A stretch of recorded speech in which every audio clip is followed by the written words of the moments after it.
के लिए 4,776 करोड़, पंचायती राज के लिए 2,144 करोड़ और पर्यावरण विभाग के लिए 1,381 करोड़ की मांग है।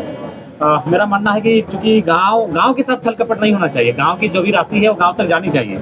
लेकिन विगत जो हमारा वित्तीय वर्ष था उसमें लगभग 3,481 करोड़ की राशि को सरकार खर्च नहीं कर पाई है। तो ऐसे में इस बार उन पर सवाल ना हो, उन पर प्रश्न चिन्ह ना लगे, ऐसा हो नहीं सकता है। तो इसलिए जबकि मैंने इनको आंकड़ा भी बताया कि जिस समय झारखंड राज्य अलग गठन किया गया था उस समय प्रति व्यक्ति आय के हिसाब से हम लोग 26वें नंबर पर थे और आज 25 साल के बाद भी हम लोग 26वें नंबर पर हैं। तो ऐसे में हमें मूल्यांकन करने की आवश्यकता है, स्वयं का आकलन करने की आवश्यकता है कि किन परिस्थितियों के कारण और किन त्रुटियों के कारण आज भी हमारा राज्य उसी अवस्था में है जब इस राज्य के अलग होने के कालखंड में हम लोग थे।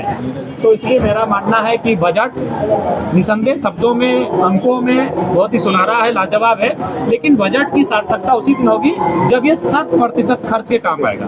और कहिए आपका अगला सवाल क्या है? बाबूलाल जी ये कहते हैं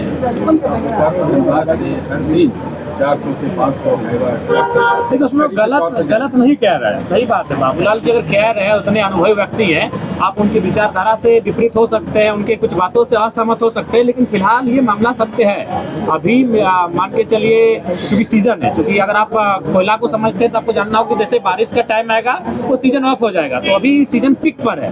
तो लिहाजा निसंदेह वो आंकड़ा कम ही बता रहे हैं, 400-500 कह रहे हैं, हमें लगता है ज़्यादा की संख्या में। मेरा ऑब्जर्वेशन कहता है कि कम से कम 700-800 की संख्या में प्रतिदिन अवैध रूप से गाड़ियों का बहुत तरीके से एंड पैन प्रकरण से कई रास्तों से होकर गुजर रही है, जिस पर राज्य सरकार को संज्ञान लेकर मुस्तैदी के साथ अपना जो सीमा है उनकी उसकी सुरक्षा करनी चाहिए, ताकि इस राज्य का कोयला से जो अवैध कार्य हो रहा है और जो कमाई हो रही है वह राजस्व के रूप में राज्य सरकार को मिल पाए। राम जी सीता सोरेन पर फायरिंग की कोशिश की गई है। सबसे पहले मैं इस घटना की भर्त्सना करता हूँ। मैं सीता सोरेन जी की स्वास्थ्य अगर ठीक ठाक हो ये मैं कामना करता हूँ, और कोशिश भी की गई है तो कहीं ना कहीं प्रशासन को, पुलिस को एक चैलेंज दे रही है। और लगातार जब से सदन का आरंभ हुआ है तब से जितने भी माननीय सदस्य हैं, चाहे वो सत्ता पक्ष के निपक्ष के हैं, वो लगातार जो कार्यपालिका है उसकी कार्य प्रणाली पर सवाल खड़ी करती आई है। और उसका एक जीता जागता उदाहरण आज आपको मिल चुका है कि जो आपराधिक किस्म के व्यक्ति हैं वो इस कानून के राज्य में कितने बेखौफ हैं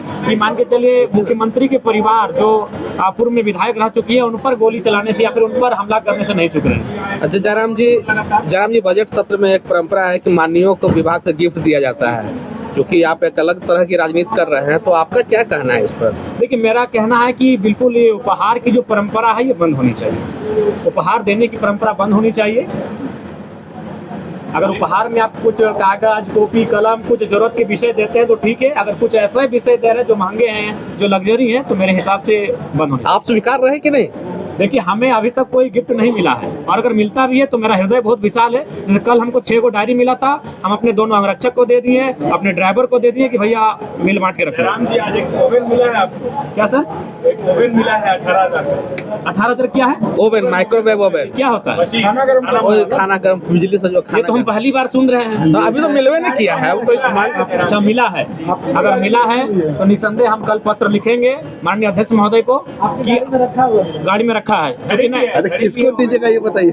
हम किसी को दे देंगे, क्योंकि हमें इन सब चीजों की आवश्यकता नहीं है। किसी को देने से अच्छा है ना कि न लें। ये भी बहुत बढ़िया बिल्कुल बात नहीं है। लेना, स्वीकार कर दो। तो हम एक पत्र भी लिखते हैं अध्यक्ष महोदय को, पहले हम आकलन करते हैं क्या क्या मिला है, और हम कहेंगे कि इस तरह की महंगी चीजों, चूंकि विधायक ऐसे भी संपन्न लोग होते हैं, बिल्कुल महंगी चीजों का मैंने देने की आवश्यकता नहीं। इसलिए आपसे ये सवाल उठा। नहीं सर, हमें तो कुछ जानकारी नहीं। हमें तो देखिए ये जो कागज हमें आज मिला, क्योंकि हम अकेले आते हैं। ठीक है, जी निसंदेह हम पत्र लिख के अध्यक्ष महोदय कल पत्र लिखेंगे। हम लिखेंगे अध्यक्ष महोदय हमें बजट सत्र के दरमियान ये चीजें मिली जो मुझे लगता है कि विधायक के लिए उचित नहीं है। विधायक सक्षम है, वो अपने जो उसका